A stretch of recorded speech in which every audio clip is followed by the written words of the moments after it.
Her i Domkirkegaten 7, her bodde det en underlig skrue for 300 år siden. Nemlig Klaus Lydersen Fasting, og det er han vi skal snakke om i dag. Ja, importen her er det mange kjente bergensere som har gått i sin tid. Her er vi nemlig ved den gamle latinskolen. Ja, historien om Klaus Fasting er jo en litt sørgelig historie på mange måter da. Forfatteren og litteraturkritikeren Klaus Fasting kjenner de fleste til. Kjent person i bergenshistorien. Den vi derimot, de fleste av oss kjenner mindre til, det er fetteren hans, Klaus Lydersen Fasting. Klaus Lydersen Fasting var da hører her ved latinskolen, men han gjorde også mye annet. Han var redaktør, og han var bibliograf, vi kommer litt tilbake igjen til det, og han var klokker. Og til å begynne med så viste jo Fasting både flid og nidkjærlighet, så det står. Men både hans personlige egenskaper og det handicap han hadde, gjorde han jo utskikket egentlig til å oppdra skolens overklassegutter. Ifølge stiftprost Klaus Daa var nemlig Fasting hverken mer eller mindre enn et spetakkel og en karikatur som lærer. Ja, Fasting var ifølge han da både nedsynt og sjeløyd, og led da en slags krampetrekninger i ansiktet som gjorde at han til stadighet blunket og slikket seg rundt munnen. Og det gjorde jo at elevene og byens gategutter, de drev jo da apestreker og gjøn med han, og de ga jo han selvfølgelig, naturlig nok holdt jeg på å si, tilnavnet Skjeglefasting. Ja, det fantes flere tegninger av Klaus Fasting. For eksempel så tegnet tegnemester Dreyer ham inn i et av byens oversiktsbilder over torget. Her ser vi Fasting plassert på torget, og det er han som er nederst til venstre i bildet og utstyrt med stokk. Som vi forstår, Fasting greide aldri å vinne elevenes gunst eller respekt. Som andre 1700-tallslærere så grep han jo da til det som var jo det viktigste pedagogiske instrumentet på denne tiden. Det var riset, eller kanskje det også var ferlen. Ferlen, det var da en treklubbe hvor det var innlagt jern som man slo elevene på innsiden av håndene. Så de hadde jo sine metoder den gangen også. Men for Fasting så var ikke det spesielt effektivt dette med riset. For Fasting var jo både nærsynt og så dårlig. Og dermed så var det jo mer bordet og benken og stolene de gikk utover enn elevene. Til elevenes store forlystelse. Til gjengjeld så laget jo elevene da både hånlige satiriske vers og karikaturtegninger av Fasting, så da selvfølgelig ble spredd langt utover skolens vegger. Klaus Fasting var jo ansett for å være en byoriginal i sin tid. Han var faktisk den siste som bergenseren som gikk rundt i byen med 1700-tallsklær og parykk. Ja, men denne snåle mannen her ble han jo gift da. Ja, Fasting ble gift. Og det var bra, det må jo vår Herre vite. Han giftet seg med sin tremenning, Marie Voet, som var da en enke.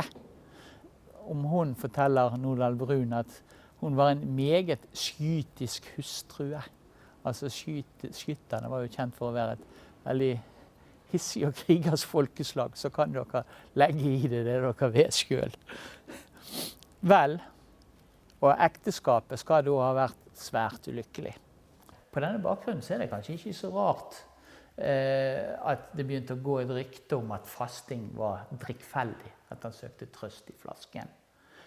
Det er derimot noe usikker på om dette kan gjelde disse yngre årene av Fastings tid, for mannen jobber jo stort sett døgnet rundt. Og for å være ærlig, i et borgermiljø der frokostdrikkingen kunne begynne i 8-tiden om morgenen med konjakk og madeira, så hadde man små hvilepauser utover dagen, og så fortsatte man om kvelden, om natten med drikkingen. Så må jo Fasting ha tilnærmet et eventyrlig alkoholforbruk for at han skulle skille seg ut. Vel, samtidig så jobbet han så mye, og det får ikke jeg helt til å stemme. På slutten så vet vi at det ble mer fyll. Men i denne tiden i hvert fall, så vil jeg jo nesten innbille meg et rykte. For samtidig med en krevende lærergjerning, som var jo en fulldagsjobb, skrev han nemlig på sine egne bibliografiske arbeider, og var i 1790-årene også redaktør og korrektør av byens eneste ordentlige avis, Bergen Adressekontors etterretninger. Og som ikke det var nok, i tillegg arbeidet han med å få ferdig bind 3 av Frimann sin samling av gavebrev, noe han riktig nok aldri ble ferdig med. Men han påtok seg da dette arbeidet under løftet for at han kunne bli klokker til domkirken. Vel, etter mange års iherdig arbeid utga Fasting i 1793 Danmark-Norges første nasjonale bibliografi, altså en bok om bøker. Denne har jo en lang og kronglete titel. Den heter «Forsøk til en fortegnelse over de ute i Danmark og Norge fra boktrykkeriets innførsel til 1789 års utgang utkomne danske skrifter». Ikke noe mindre. Boken var på hele 615 sider og inneholdt hele 7000 titler. I 1804 får likevel Klaus Fasting stilling i domkirken og slutter med latinskolen. Ja, det er sikkert like stor glede for skolen og elevene som for han selv. Ja, et offisielt brev forteller faktisk dette også. Her heter det at høreren Klaus Fasting bleven sigermann klokka ved Korskirken. Man skal kunne vinne meget ved hans bortgang, om plassen blir godt besatt. Her ser vi en tegning av Klaus Lydersen Fasting fra hans senere dager. Det var på denne tiden at biskop Nordal Brun omtalte ham slik.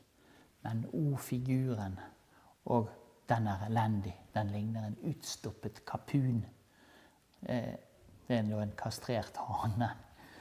Og ansiktets farge ligner eplegrøt, hovedet nedtrykket mellom skuldrene.